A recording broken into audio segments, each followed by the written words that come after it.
పోలికలు బాగా చూడండి. కళ్ళు కళ్ళు కలిసాయా, ముక్కు ముక్కు కలిసిందా? ముక్కులు అందరికి ఒకేలా ఉంటాయిగా. కాకులన్నీ ఒకటేలా ఉంటాయని మనం అనుకుంటాం, కానీ ప్రతి కాకి తెలుసు నువ్వు వేరు తను వేరు అని. కాకులకు కూడా పోలికలు ఉంటాయా? ఒక కాకి ముక్కు ఇలా ఉంటే ఇంకో కాకి ముక్కు అలా ఉంటుంది.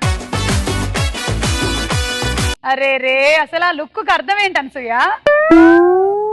మొత్తానికి నాకు ఆడు పట్టుకున్నా. అబ్బాయి స్మైల్ ప్లీజ్. ఇతను ఈ ప్రోగ్రామ్ లో ఆడడానికి వచ్చినట్టుగా లేదు, నిన్ను చూడడానికి వచ్చినట్టుగా ఉన్నాడు. ఒరే కొన్నిటిని ఆపుకోలేమురా, వదిలే. రేపు బుడ్డా వచ్చి గిచ్చుతా లేకపోతే నవ్వు. నేను నవ్వితే నా పళ్ళ సెట్ పడిపోతున్నామో నేను కంగారు పడాలి, కానీ నీకేంట్రా? 25,000 ఇచ్చేయి. మీరు చాలా మారిపోయారు. క్యాష్ తర్వాత జీన్స్ కి మారాల్సి వచ్చింది ఇలా. అదేంటి, నేను ఏదో విన్నాను ఇంట్లో ఈమెకి హిట్లర్ అనే పేరుందని. ఇంట్లో కాదు, ఈవిడ కాంటాక్ట్ లో హిట్లరీ అని పెట్టుకుంది. మనకి చాలా సాఫ్ట్ గా కనిపించే అనసూయ ఇంట్లో ఏమిటో అర్థమైందిగా మీకు. ఈటీవీలో